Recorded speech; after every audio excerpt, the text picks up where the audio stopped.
And welcome back, everybody, to another bi-weekly edition of Sentimiento Latino. This is, of course, Sentimiento Latino number 133. Welcome, everyone. Welcome. Oh, God, to the broadcast. I'm, of course, your host here, Light VIP. With me, I'm all alone again today.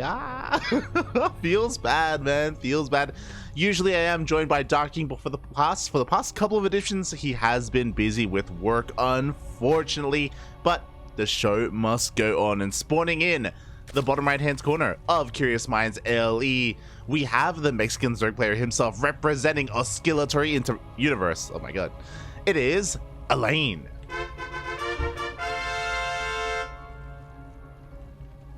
And spawning in the top left-hand corner of Curious Minds ALE, we have the player from Bolivia representing Team Super. It is Ryogin.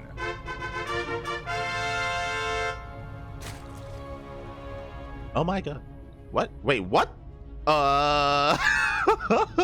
And we are kicking things off with a little bit of a cheese here as we get into a ZvZ. Alain went across the map with his drone. I guess avoided the overlords, is gonna rock on up, and can he get a spine up and running?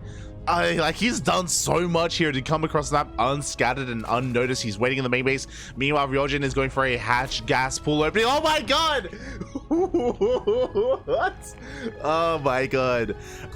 If you haven't woken up yet, this is the time to wake up, maybe, because you have a proxy hatch in the main base of Ryogin. Alain did go for a pool first opening. I think it was a 14 pool, could have been a 15 pool, but it was a pool first nonetheless. 6 things are coming across the map, and this is unscattered, puppy. God, I was gonna apologize. For the late start. We are, a couple of minutes late because we were looking for some players. Some players were AFK. We were trying to find a good series to dive onto as well. Exclamation mark be in the chat if you guys want to have a look at the bracket yourselves. A lot of top tier players, but here we go. The boys are being pulled. Oh my god. Wait. So what is the purpose of this hatchery? He cancels the hatchery? Okay, well, it did just get scattered, I guess. We do have a spine on the way, but this is a little bit late. It's gonna get surrounded. What was the point of the hatchery?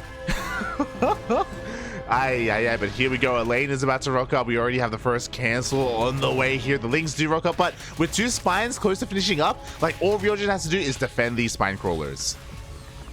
Here we go. The boys are forced off the line from both players. These spines are so late from Alain. He is winning the battle on the right-hand side. He's getting a full surround, actually, and he may be able to just barely win this out, but at the end of the day, the spines do finish up, and that is just far too much DPS. Ryogin will hold.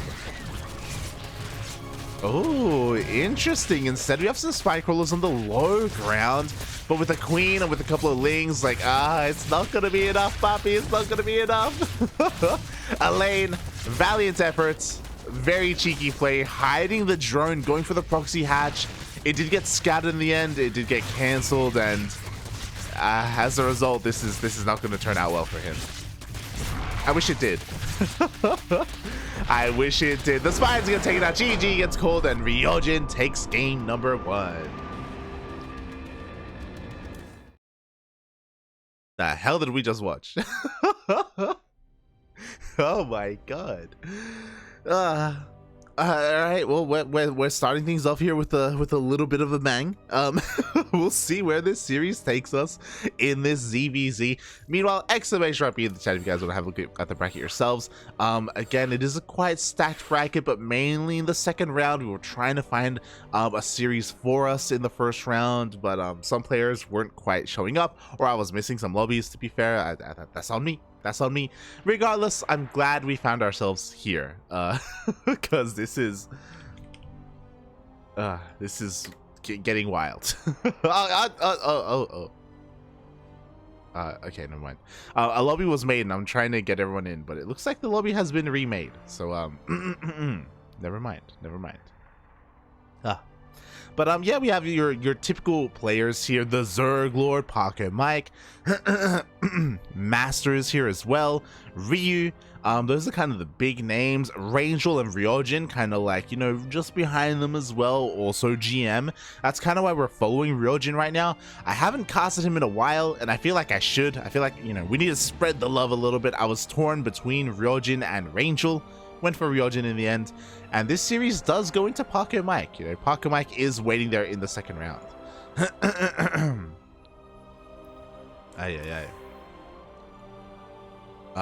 But yeah. For now, we are still in this series, getting ready for game number 2. Will it be as quick as the first game? I don't know. We'll see. Look, just shout out to Alain for, you know, playing the way that he did. That's all I have to say. Oh, God. Oh, as it looks like we now have... Oh, beautiful. We now have our lobby, and we are diving on in. This lobby won't have WCS game heart, so we're going to have to count our own drone kills, but it's okay. We can do that. It's all good. I see the chat's catching up. Jordan in the chat laughing. It was crazy.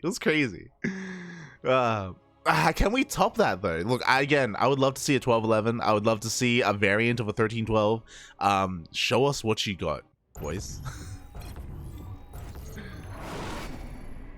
As we are diving on in and spawning in the bottom left hand. Oh, let's go! Oh, no. Never mind. Spawning in the bottom left hand corner of 2000 Atmospheres LE, we have the Bolivian Zerg player himself. He is red, representing Team Super. It is Ryogin. And spawning in the top right hand corner of 2000 Atmospheres LE, we have the Mexican Zerg player himself, representing Oscillatory Universe. Oscillatory. It is Alain.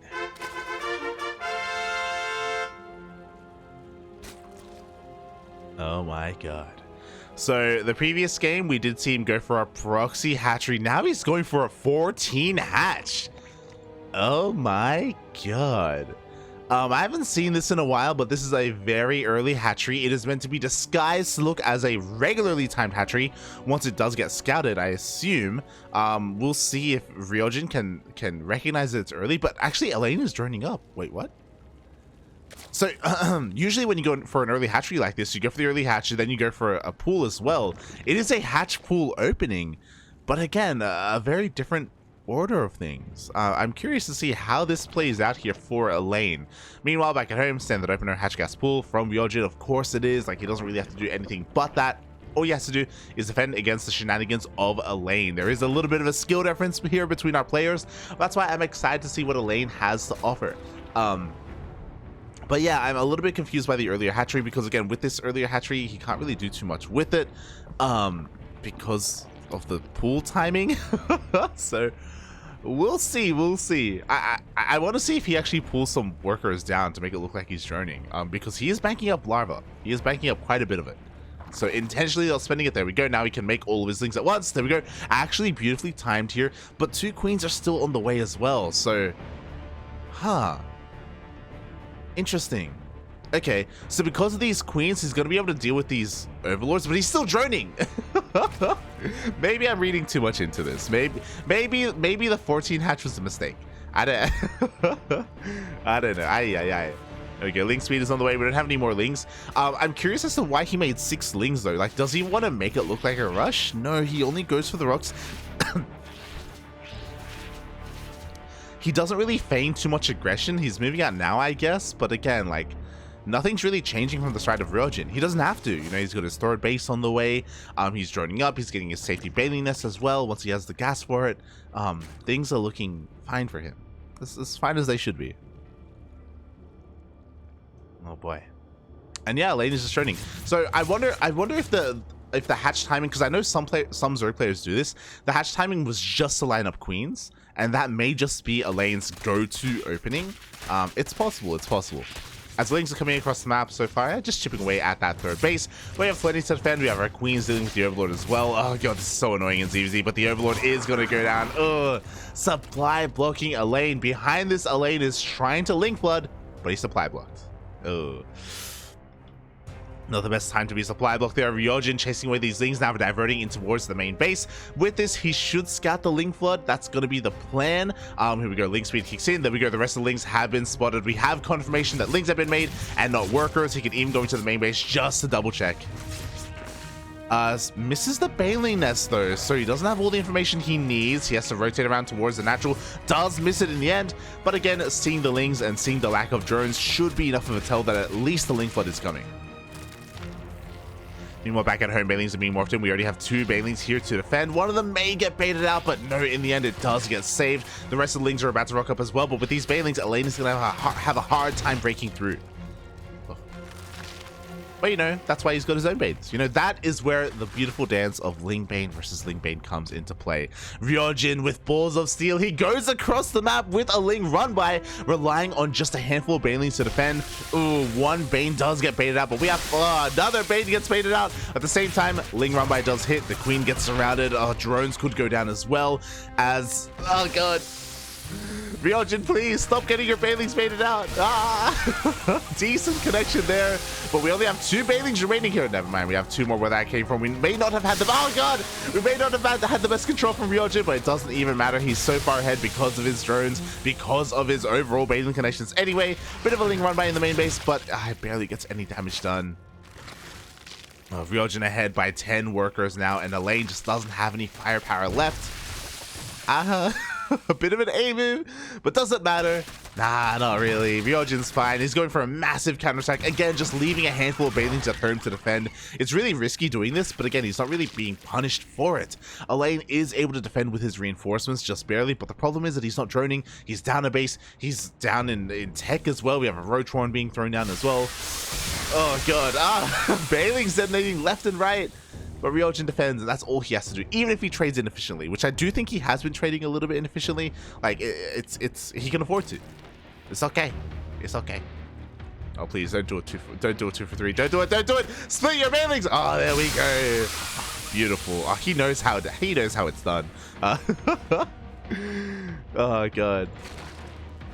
What's interesting is that Alain isn't backing down, by the way. He hasn't been droning up for at all this game, basically. He's just been making nothing but Lings. He just keeps trying to make this work, and I don't blame him. You know, once you start, it's really hard to stop, especially in a mirror matchup like this, but now he's finally forced to drone, and it is so late to start droning. Now, Ryogin, he can be the aggressor. He goes in, he kills 1 drone in the end.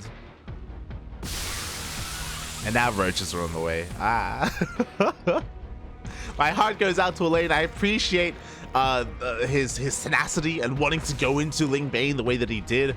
Unfortunately, it just barely wasn't enough. You know, he was able to deal some damage to the 3rd base, but I don't know if he saw, as another Baneling does connect, roaches are coming out, and with the roaches, I mean, that's going to be the end of this Ling Bane aggression. Again, some decent connections for the side of Alain, but the defenses are looking pretty solid here. And now we can just push out across the map. We can, but Ryogin is droning. 3rd base is on the way here for Alain. You know, he's trying to get it up as best he can. He's getting a wall of spines as well. He could be setting up to try and go into, like, mutas, to go into a lair. He just doesn't have the gas for it, though. Like, he's in a pretty desperate situation right now. And now in rock those roaches. The spines aren't close to being done yet either. Banelings rolling into the mineral line. Split, puppy, split. Okay, here we go. The split is real, but only half of them get split. The rest of the Banelings, the rest of the drones go down in the end. And it looks like these spines are going to finish, so Alain is going to be able to hold on to his 2 bases. He actually cancels them, though, which I think is the right call. I think he's recognized that Ryogin is backing up, and we need as much money as possible. We need resources. We need all of this money to go into drones, which is why Alain goes into Lings instead. I love this man. Oh, God. A little bit unfortunate here with his Banelings, trying to find those connections, those miracle connections that he needs, but again, it needs to be a miracle. Okay, gets us around on one of these roaches, not bad, but we have a bit of a rotation here from Ryogin, head towards the natural base, and Alain, he doesn't quite see this coming. It's only 4 roaches, which isn't the biggest of deals, but in like a low econ situation like this, like 4 roaches can make or break a game, can make or break a fight as well. Lings are forced to come back home. Alain down to 24 workers. Banelings almost find their connections as well. These roaches are going to do a beautiful job at just soaking up all the Banelings of Alain, and I don't know if he can deal with this, to be honest. Maybe if he brought the Queens over, maybe if he brought brought the spines over as well, but the Baneling connection is just too good. Third base is going to go down. And Alain, we love you, buddy, but I don't see a way out. He's taking his gases. He's crazy. He sees the roaches at his third base. He takes his gases. He knows what he needs to do. He needs to get into a goddamn lair, a goddamn spire. But Ryogin shouldn't be letting that happen. The rest of the roaches are here. Third base is going to be going down. And what an interesting series that we had here. Oh god, it's definitely a way to wake up. It's definitely a way to wake up. For those who don't, I mean, I'm in my pajamas. I am in my pajamas. We are now getting up here. Part of me thinks so. I may still be asleep. But no, GG. Congratulations, Ryogin, as he takes the series 2-0. Congratulations, Papi. He moves on in the tournament to the next round, and we can all have a look at that together. Heading over to that bracket scene, Ryogin will move on to face the best Protoss player, or one of the best Protoss in Latino America. It is, of course, Paco Mike. Oh my.